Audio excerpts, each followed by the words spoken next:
میں محکمہ تعلیم میں اوسط درجے کا ایک سرکاری افسر ہوں اور شہر سے خاصی دور اس گاؤں میں ایک خاص مقصد کے تحت آیا تھا۔ مجھے اس گاؤں کے بچوں کے لیے ایک اسکول قائم کرنا تھا، مگر اس سلسلے میں پہلے ایک سروے رپورٹ تیار کرنی میری ذمہ داری تھی۔ مجھے بتایا گیا تھا کہ یہ کام اتنا آسان نہ ہوگا۔ وجہ یہ تھی کہ گاؤں کا سردار وہاں اسکول قائم کرنے کے خلاف تھا، کیونکہ تعلیم عام ہونے کے بعد اس کی سرداری خطرے میں پڑ جاتی۔ مگر چونکہ ایک معلم نے اس کے کام کے لیے کوشش کی تھی اور ایک بڑی رقم بھی مہیا کی تھی، تو اسے ہر حال میں تکمیل تک پہنچانا میری ذمہ داری تھی۔ میں نے تیزی سے کام شروع کیا۔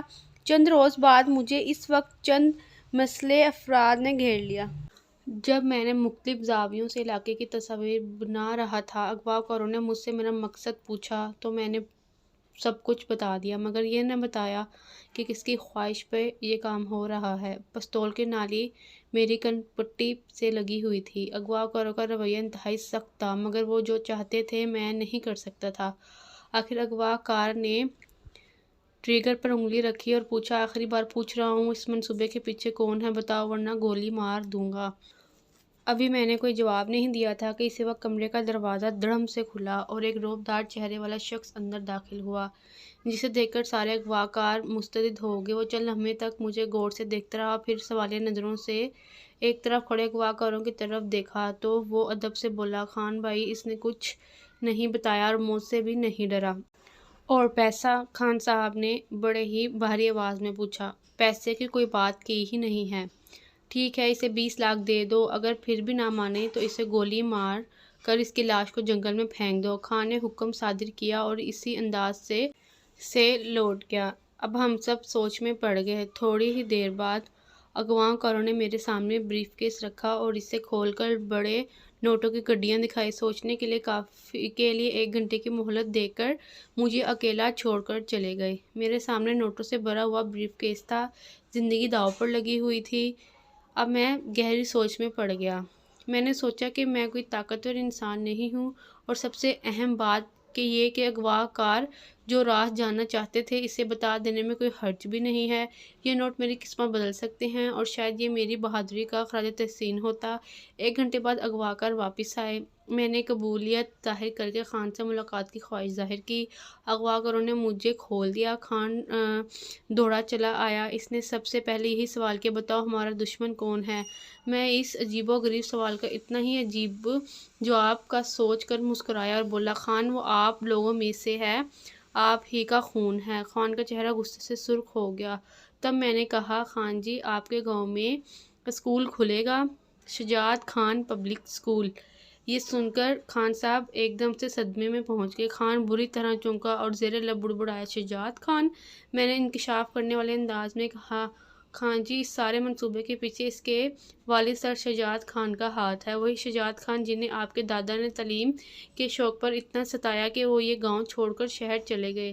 بعد میں انہوں نے معملی کا پیشہ اختیار کیا، ہزاروں بچوں کو تعلیم سے روشناس کرایا، اور پھر جو کما کر جمع کیا تھا اسے حکومت کو پیش کر کے اپنے گاؤں کے لوگوں کے لیے اسکول کھولنے کی درخواست کی، جو منظور بھی ہو گئی۔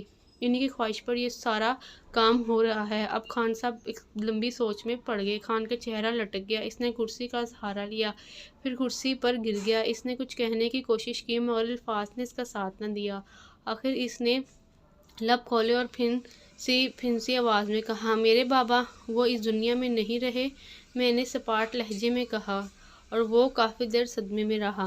اتنا سنتے ہی خان کی آنکھیں چھلک پڑی۔ اس نے بہت کوشش کی، مگر اپنے آنسو پر قابو نہ رکھ سکا۔ میں خاموشی سے اسے دیکھتا رہا۔ کئی لمحے گزر گئے، تب میں نے کہا، بڑے خان یعنی آپ کے دادا تعلیم کے خلاف تھے، اور آپ کے والد تعلیم سے محبت کرنے والے انسان تھے۔ وہ صرف بڑے خان پر دباؤ ڈالنے کے لیے گھر سے نکلے تھے، مگر پھر حالات ایسے ہو گئے کہ واپس نہ آ سکے، اور وہ کبھی بھی گھر واپس نہ آ سکے۔ کاش پتہ ہوتا کہ وہ زندہ ہے۔ خان تاثر سے سر پٹکنے لگا۔ میں چپ چاپ اسے دیکھتا رہا، پھر بولا، اب آپ کے دادا بھی دنیا میں نہیں رہے، نہ والد۔ آپ کے فیصلے کے مجاز ہیں۔ میں ایک معمولی سرکاری اہلکار ہوں، میرا کام ختم ہو چکا ہے، آگے حکومت جانے، آپ جانے، مجھے جانے دیں۔ میں اپنی بات ختم کر کے کمرے سے نکل گیا۔ خان گہری نظروں سے مجھے دیکھنے لگا، پھر نوٹوں سے بڑا بریف کیس میری طرف بڑھا کر بولا، یہ آپ کا ہوا، آپ جا سکتے ہیں۔ میں نے بریف کیس کو بند کیا اور اسے خان کے ہاتھ میں تھماتے ہوئے کہا، خان سر شجاعت خان جیسے عظیم لوگ میرے استاد رہے۔ پیسے کی ہماری نظر میں کوئی وقیت نہیں یا قیمت نہیں رہی۔ یہ پیسہ آپ اپنے گاؤں کے لوگوں پر خرچ کریں اور میری درخواست ہے کہ اپنے والد صاحب کی خواہش پوری ہونے دیں۔ بے شک تعلیم آپ جیسے حاکم لوگوں کے لیے نقصان دہ ہے، مگر زمانہ بدل رہا ہے، بچوں کو پڑھنے دیں۔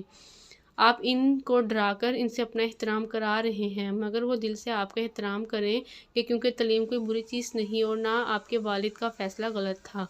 میرا کام تھا آپ کو سمجھانا۔ جب گاؤں سے رخصت ہو رہا تھا تو خان مجھے الوداع کہنے آیا۔ اب وہ ایک بدلا ہوا انسان لگ رہا تھا، اس کو اپنے بابا کی یاد ستا رہی تھی۔ اس نے مجھے گلے لگایا اور برائے ہوئے لہجے میں بولا، الوداع وسیم صاحب، اور وہ پھر سے رونے لگے۔ میں نے خان کا ہاتھ تھاما اور بولا، خان اگر اسکول کا افتتاح آپ اپنے ہاتھوں سے کریں گے تو آپ کے والد کی روح کو سکون ملے گا۔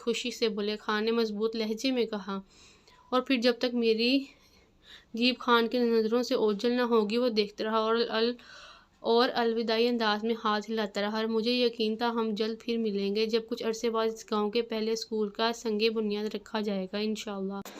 ناظرین، کہانی اچھی لگی ہو تو میرے چینل کو لائک، شیئر اور سبسکرائب کریں تاکہ آپ میری آنے والی ہر ویڈیو آپ تک پہنچ جائے۔ تب تک آپ سب اپنا بہت خیال رکھیے گا اور اسی طرح میری ویڈیوز دیکھتے رہیے گا۔ انشاءاللہ اپنی اگلی ویڈیو میں ملوں گے، تب تک کے لیے اللہ حافظ۔ آپ سب اپنا بہت خیال رکھیے گا۔